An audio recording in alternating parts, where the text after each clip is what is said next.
All right.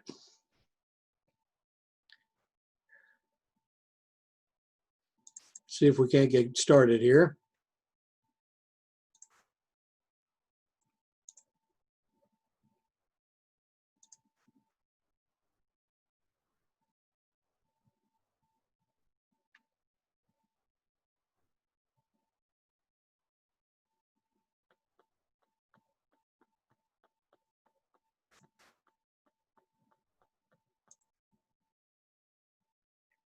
All right, so we should be broadcasting. It looks like a slight delay again. 5:08 on the Tuesday, the 18th of August. This is your week 8, last one. So as I've been going through these, it appears what's happening is once I'm done with the Zoom session, Zoom then converts that file into an MP4 format, which then I can upload to YouTube and that you can view on your viewer. In the course of that conversion, it appears that's where it's speeding up. And so on the playback, it looks like I'm speaking about triple or quadruple times the normal speed. That's part of the glitches. The other glitch I would suspect is probably in my own computer. With a lot of changes over the past few weeks, particularly due to COVID, with the computers that I normally use for my Zoom sessions are so I had to come back to my trusted and true old laptop, and that's not really doing the job. So I apologize from that aspect. Zoom is, of course, voluntary. If anybody dials in, I certainly hope so. It'll be good if you did. That way you can answer your questions directly. Sorry. Ask your questions directly. And then get some direct answers from me and not have to worry about watching a video. For those of you that have been trying, I appreciate it, and I've noticed your extra effort will not go unrewarded. Again, it's all voluntary, so I have to watch what I do and how I do it. But in the end, if you're taking the extra time, then I think that merits at least some consideration. For some of you, I've already given that. That's neither here nor there. Okay. Everybody's doing a good job. I have no doubt these papers will be good. Excuse me. I put a full day in at work and then rushed home to try to do the Zoom session. So nothing like compared to what you're going through. If anybody tells you it's easy, they're lying. Is it doable? Most assuredly. You can do anything that you set your mind to. But if it was easy, everybody would do it. And so working a full-time job, taking care of a family, working through the COVID issues, and then, of course, getting your work in on time on an insufferable adjunct faculty like myself, I think you've got your plate full. So all I could do is encourage you to keep continuing what you're doing.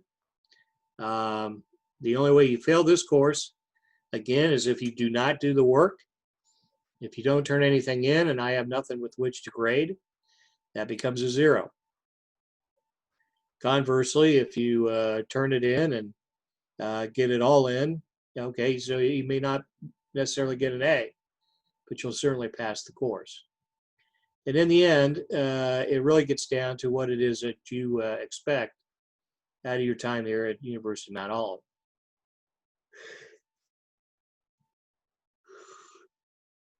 Excuse me.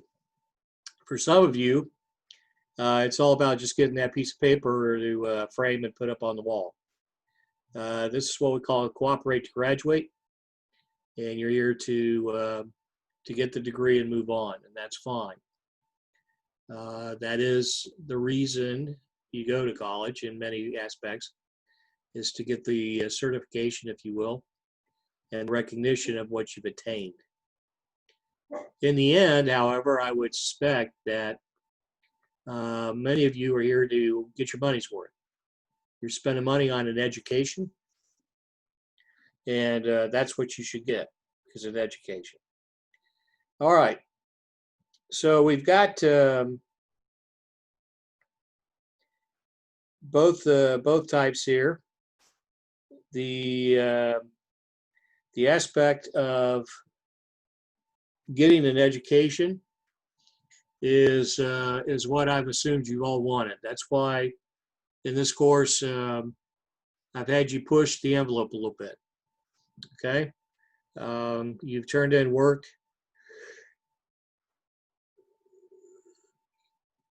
at a higher level than what is normally expected. So I'm going to ask you to hold on here a second. As somebody, I've got to pause this.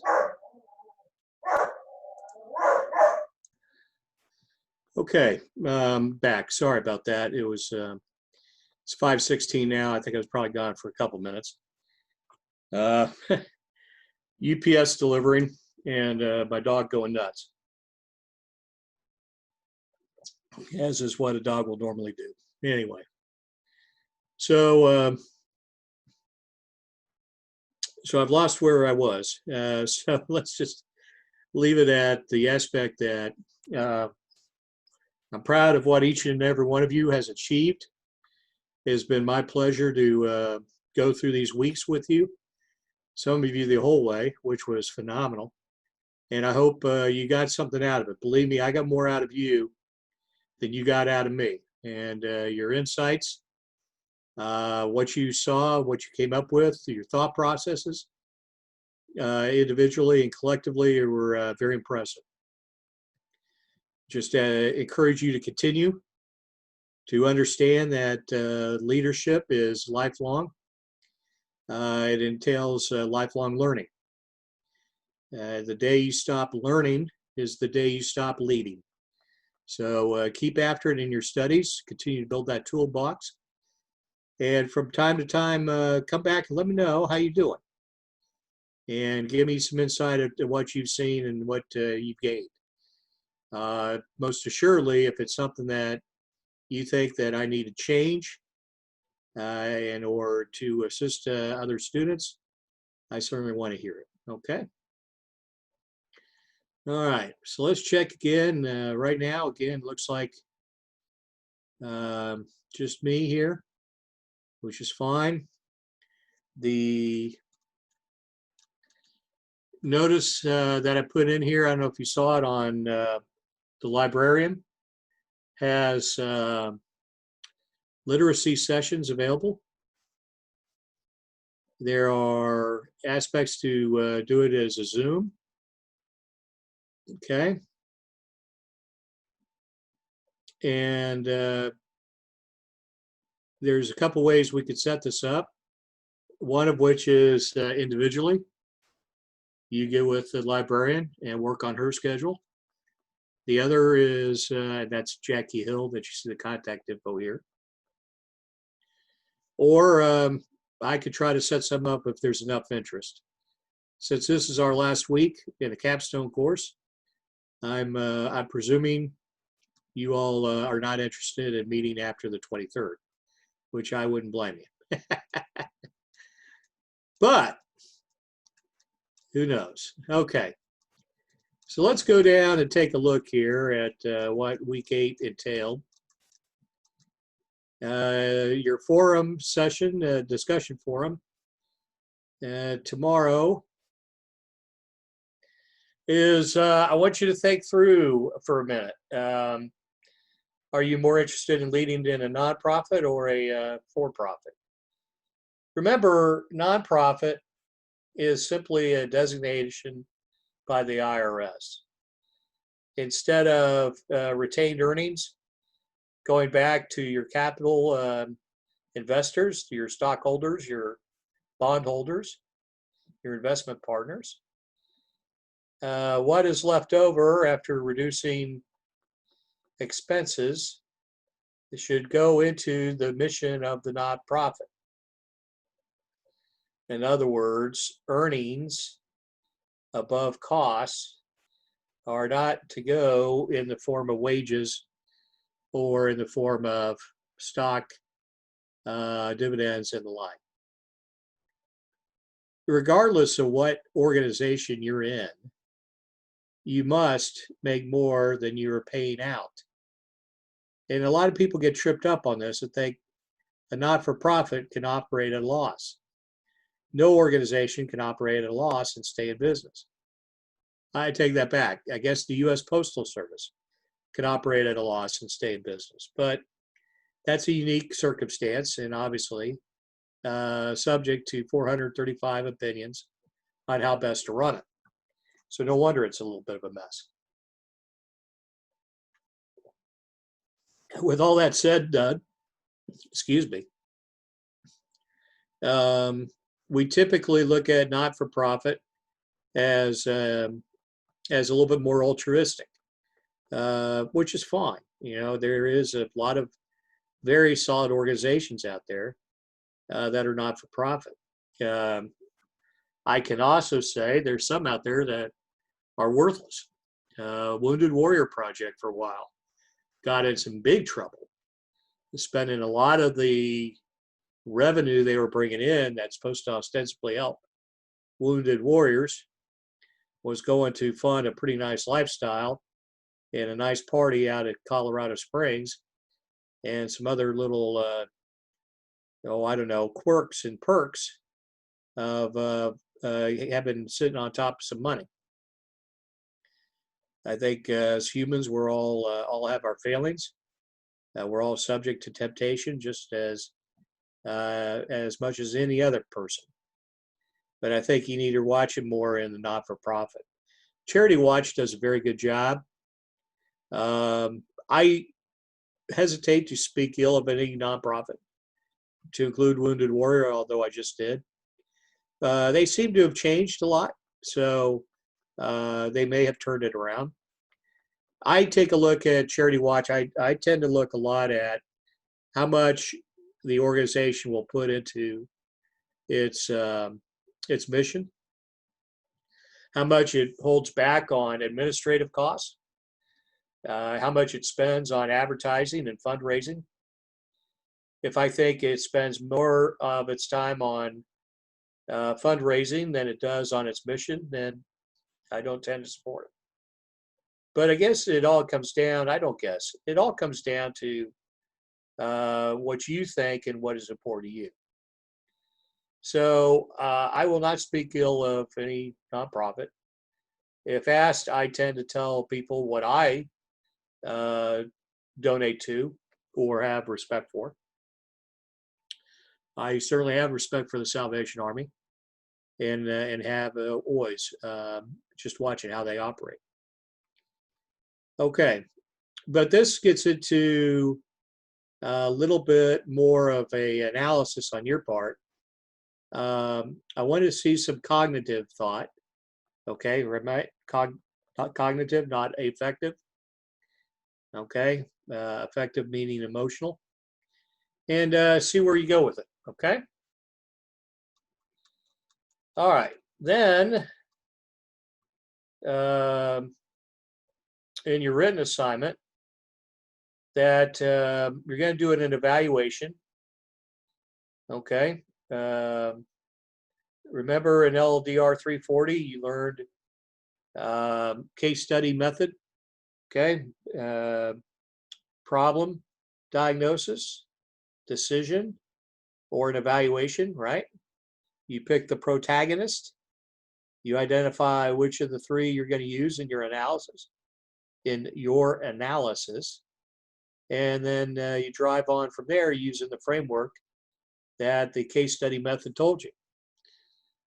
Within the framework of evaluation, it's important to identify the criteria, the 3 to 5 pieces of criteria that you'll use in making your analysis of each company.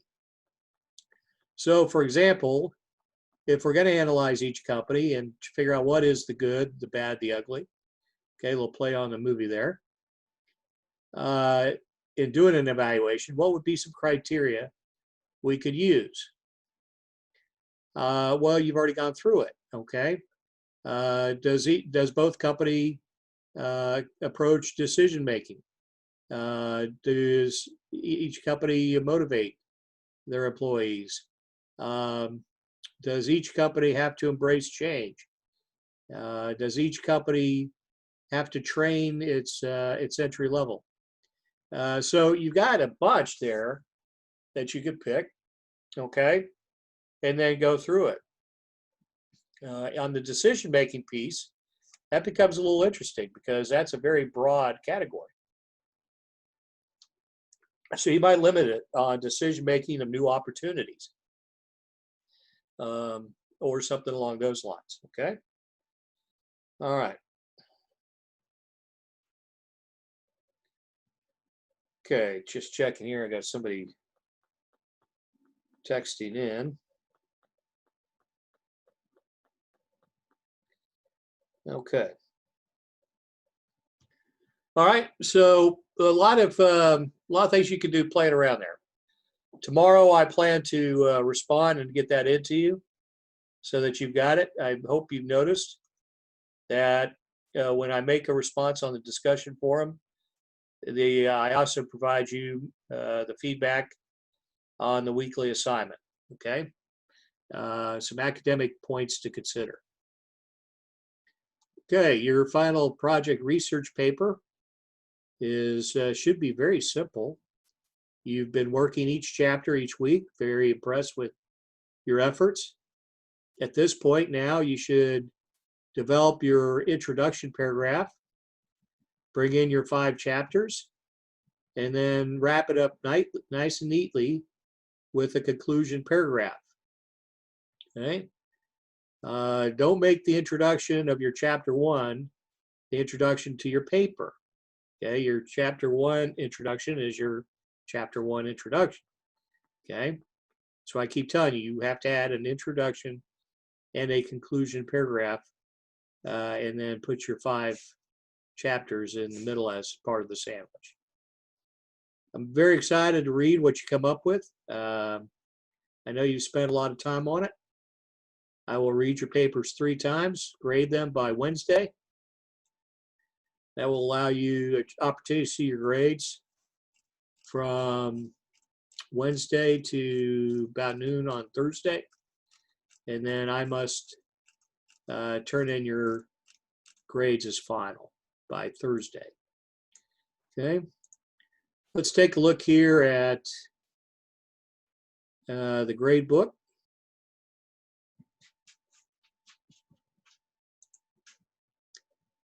Maybe. There we go.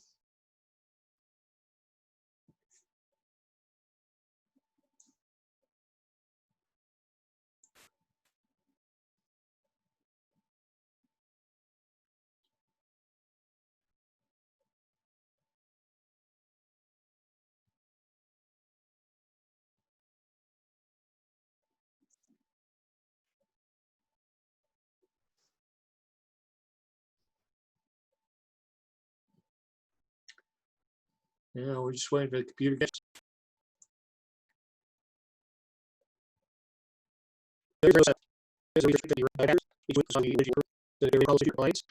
instead of worried about during the last week crap like that.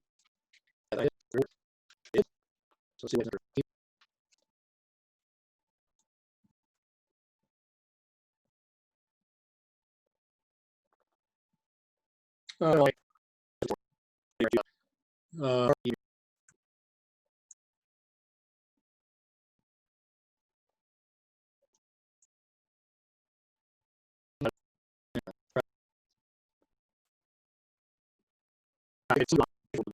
in the meantime, if you need to contact me by email, by message, or phone, please feel free to do so.